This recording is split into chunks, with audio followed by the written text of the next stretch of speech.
Hello friends, இன்றைக்கி நம்ம சேனலில் என்ன பார்க்க போகிறோன்னா ஒரு இன்ட்ரெஸ்டான ஜோதிட தாள்களை தான் பார்க்க போகிறோம். அப்படி என்ன இன்ட்ரெஸ்டான தாள்கள் அப்படிங்கிறத இன்ட்ரோவில் சொல்லிடுறேன், வாங்க பார்க்கலாம். 2026 4வது மாதமான ஏப்ரல் மாதம் நடந்துகிட்ருக்கு.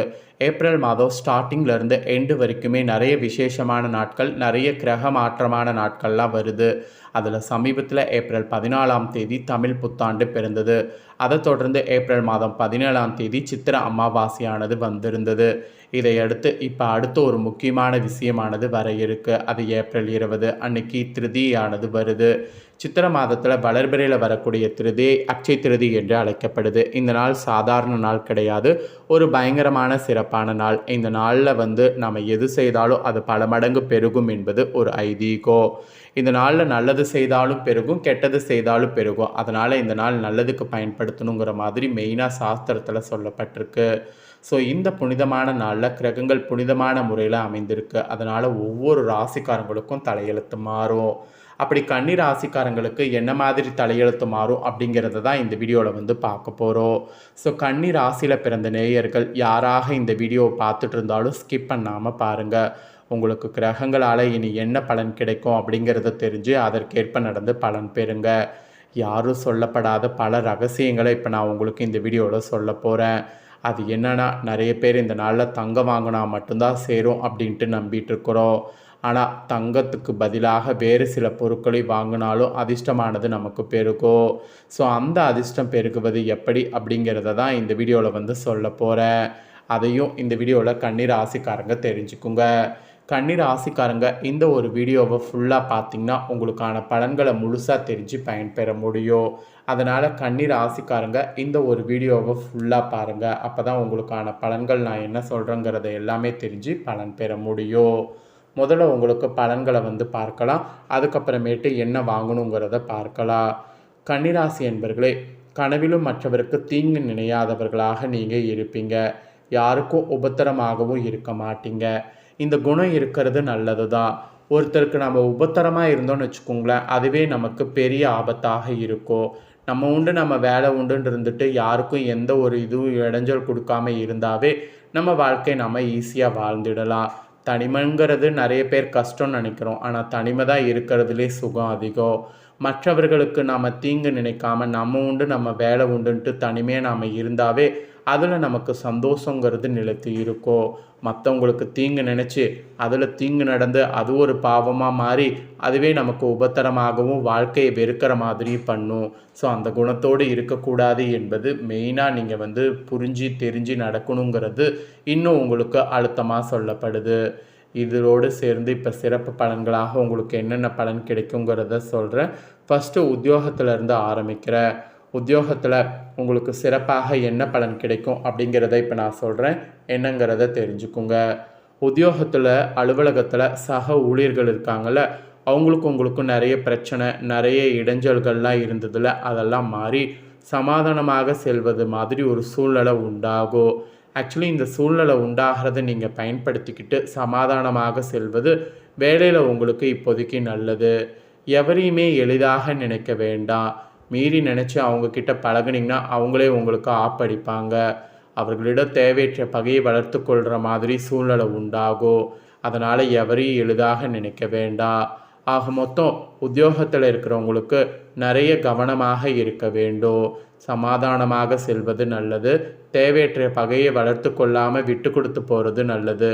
இந்த மாதிரி நிறைய கவனமாக இருக்கணும் என்பது உங்கள் ராசிக்கு எச்சரிக்கையாக உத்தியோகத்தில் சொல்லப்பட்டிருக்கு. அதுக்கப்புறமா வியாபாரம் செய்யக்கூடிய வியாபாரிகளுக்கு சொல்லப்பட்டிருக்கு. வியாபாரம் செய்யக்கூடிய வியாபாரிகள் உங்கள் வியாபாரத்தை விரிவு செய்வதாக இருந்தால் தாராளமாக இப்போ செய்யலாம். அதுக்காக வெளியூர் பயணங்கள் மேற்கொள்கிறது, அதோடு வெளியூர் பயணங்களில் உங்களுக்கு தேவையான விஷயத்தை செய்து கொள்வது, இந்த மாதிரி எது வேணாலும் தொழிலுக்குன்னு பண்ணிக்கொள்ளலாம். அதுக்கப்புறம் முதல்ல செலவுகள் அதிகமாக இருக்கிற மாதிரி இருக்கும், ஆனால் உங்களுக்கு இனி வருங்காலத்தில் அது ஒரு அடித்தளமாக அமைந்துவிடும். அதனால் வியாபாரத்தில் துணிந்து போங்க என்பது குறிப்பிடப்படுது. துணிந்து எந்த அளவுக்கு இறங்கி நீங்கள் செய்கிறீங்களோ அந்த அளவுக்கு உங்களுக்கு வெற்றிங்கிறது இருக்கும். ஸோ வெற்றி இருக்கிறதுக்கு இது ஒரு அடித்தளமான டைமு. இந்த அடித்தள டைமை மிஸ் பண்ணிடாதீங்க. வியாபாரக்காரங்களும் இந்த டைமை கரெக்டாக பயன்படுத்திக்கணும். உத்தியோகத்தில் இருக்கிறவங்களும் கரெக்டாக இந்த டைமில் போகணும். 2 பேருக்குமே இந்த டைம் எச்சரிக்கையாக இருக்கணும் என்பது குறிப்பிடப்படுது. அதுக்கப்புறமா குடும்பத்தை நிர்வகிக்கக்கூடிய தலைவன் தலைவிகளுக்கு சொல்லப்பட்டிருக்கு. குடும்பத்தை நிர்வகிக்கக்கூடிய தலைவனாக இருந்தாலும் சரி, தலைவியாக இருந்தாலும் சரி, உங்கள் ராசிக்காரங்க இப்போதைக்கு நீங்கள் பண்ணுறது சிக்கன நடவடிக்கையை எடுக்கணும். ஏன்னா இந்த காலகட்டத்தில் உங்களுக்கு பணப்பற்றாக்குறை ஏற்பட வாய்ப்பு இருக்குது. அதனால தான் சிக்கனத்தை கடைபிடிச்சிங்கன்னா பணப்பற்றாக்குறை ஏற்படுவதை தடுக்க முடியும். ஸோ சிக்கனத்தை கடைபிடிக்க பாருங்கள், பணப்பற்றாக்குறையை தடுத்துடுங்க. அதுவும் செலவு செய்யும்போது உங்களுக்கு கவனமாகவும் அத்தியாவசிய தேவையை பூர்த்தி செய்து கொள்ளணும். இது உங்களுக்கு ஒரு எச்சரிக்கையாக மட்டும் இல்லாமல் ஒரு தேவைக்குன்னு நீங்கள் பண்ணும் என்பது குறிப்பிடப்படுது. தேவை எது தேவையில்லது எதுங்கிறது உங்களுக்கு தெரியும். அதற்கேற்ப செயல்படுங்க. மிகவும் கவனமாக செயல்பட்டிங்கனாவே குடும்பத்தில் உங்களுக்கு பிரச்சனை எதுவும் வராது. ஸோ குடும்பத்தில் இருக்கக்கூடிய தலைவன் தலைவிகள் இந்த மாதிரி கவனமாக செயல்பட வேண்டியது இந்த டைம் ரொம்ப ரொம்ப ரொம்ப ரொம்ப ரொம்ப அவசியங்க. அதுக்கப்புறம் கலைஞர்களுக்கு சொல்லப்பட்டிருக்கு. கலைஞர்கள் பொறுத்த வரைக்கும் உங்களுக்கு நீங்கள் நினைத்தபடியே பெரிய பேனர்கள்லேருந்து அழைப்புகள் வரும். அந்த மாதிரி ஒரு பெஸ்ட்டான சுச்சுவேஷன் இப்போ அமைஞ்சிருக்கு. இது பல பல படங்கள் ஒப்பந்தம் ஆகிறதுக்கு வழிவகை செய்யும். படத்திற்காக முன்பணம் கிடைக்கப்பெறும். ஸோ இந்த மாதிரி படத்துக்காக பல விஷயங்கள் உங்கள் கலைத்துறையில் உங்களுக்கு நடக்கும் என்பது குறிப்பிடப்படுது. இது கலைஞர்களுக்கு ஒரு எச்சரிக்கையான ஒரு நாட்கள் என்று கூட சொல்லலாம். அப்புறம் மாணவர்களுக்கு ஃபைனலாக சொல்லப்பட்டிருக்கு. பள்ளிக்கு செல்லக்கூடிய மாணவர்கள் மற்றும் கல்லூரி மாணவர்கள் எல்லாம் இன்பச் சுற்றுலாக்காக உங்கள் கல்வி நிறுவனத்திலிருந்து அழைத்து செல்ல வாய்ப்பு வரும். இப்போ வரக்கூடிய வாய்ப்பை வருவதை பயன்படுத்திக்கோங்க. இந்த வாய்ப்பை பயன்படுத்தலாம் உங்களுக்கு கண்டிப்பாக திரும்ப வாய்ப்பு கிடைக்காது.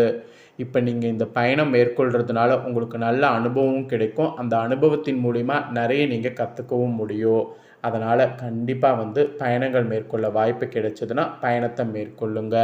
ஸோ இந்த மாதிரியெல்லாம் மாணவர்களுக்கு பலன்கள். ஆக மொத்தம் உங்கள் ராசிக்கு என்ன பலன் கிடைக்குங்கிறத இவ்வளோ நேரம் பார்த்துட்டோம். இப்போ நெக்ஸ்ட்டு அக்ஷய திருதி நாளில் என்ன மாதிரியான விரதம் இருக்கணுங்கிற முறைகளையும் சிறப்புகளையும் சொல்ல போகிறேன். அதை இந்த வீடியோவில் தெரிஞ்சு பயன்பெறுங்க. சித்திரபாதத்தில் வளர்பிறையில் வரக்கூடிய திருதியை தான் அக்ஷய திருதி என்று அழைக்கப்படுது. அக்ஷயம் என்றால் வளர்வது பெருகுவது என்று அர்த்தம். அப்படியாக அக்ஷய திருதி அன்னைக்கு நம்ம என்ன பொருள் வாங்கினாலும் அந்த பொருள் மிகவும் பெருகி வளம் சேர்க்கும். அதோடு குறைவில்லாத செல்வத்தை அள்ளித்தரக்கூடிய திருநாளாகவும் அக்ஷய திருதி போற்றப்படுது. இந்த நாளுடைய சிறப்புகள் புராணத்தில் நிறைய இருக்குது. தர்மர் சூரிய பகவானை வேண்டி அக்ஷய பாத்திரம் பெற்றது. மணிமேகலை அக்ஷய பாத்திரம் பெற்றது. இவ்வளவு ஏன் சிவபெருமான் அன்னபூர்ணி தாயாரிடம் தனது பிச்சை பாத்திரம் நிரம்பக்கூடிய அளவு உணவை பெற்றது எல்லாமே இந்த நாளில் தான். பகவான் பரசுராமர் அவதரித்த நாள், புனித நதி கங்கை பூமியை தொட்ட நாள், குசேலர் கிருஷ்ண பகவானை சந்தித்த நாள், ஆதிசங்கரர் செல்வத்தை கொட்டி கொடுக்கக்கூடிய ஸ்லோகமாகிய கனகரத சோஸ்திரம் இயற்றிய நாள், குபேரன் இழந்த செல்வங்களை மீட்ட நாள், திருதாயுகம் ஆரம்பமான நாள், வியாசகர் மகாபாரதம் எழுந்து ஆரம்பித்த நாள் எல்லாமே இந்த அக்ஷய திருதி நாளில் தான். இப்பேற்பட்ட புனிதமான நாளில் கட்டாயம் செய்ய வேண்டியதுன்னு பார்த்திங்கன்னா இதெல்லாம். இந்த நாளில் தங்கம் வாங்கினா தான் நல்லதுன்னு நினைக்கிறோம். ஆனால் தங்கத்துக்கு மேலாக தங்கத்தை வாங்காமல் உப்பு அரிசி ஆடைகள் மட்டும் விலை உயர்ந்த எந்த ஒரு பொருளை வாங்கினாலும் அதுவும் பல மடங்கு பெருகும் என்பது ஐதீகம். இந்த தினத்தில் புதிய தொழில் தொடங்கலாம், பூமி பூஜை செய்யலாம், அதுக்கெல்லாம் உகந்த நாள். ஏழைகளுக்கு தானம் செய்யலாம், பிதுர்களுக்கு தர்ப்பணம் செய்யலாம். அப்படியெல்லாம் இந்த நாளில் செய்வதன் மூலம் அவங்களுடைய ஆசீர்வாதம் பெற்று சிறப்பாக இந்த நாளில் வாழ முடியும். அதனால் இந்த நாளை மிஸ் பண்ணிடாதீங்க. இந்த நாளில் ஆக்சுவலி நீங்கள் காலையில் விடியறதுக்கு முன்னாடி எழுந்து சுத்தமாக நீராடி பூஜரையை சுத்தம் செய்து விளக்கேற்றி கோலம் போட்டு அதன் மீது ஒரு பலகை வைத்து பின் பலகையின் மீது கோலம் போட்டு ஒரு சொம்பில் சந்தன குங்குமம் இட்டு அதில் நீரை நிரப்பி அதன் மீது ஒரு பெரிய தேங்காய் வைத்து மாவில வைத்து கலசத்தை தயார் செய்யணும்.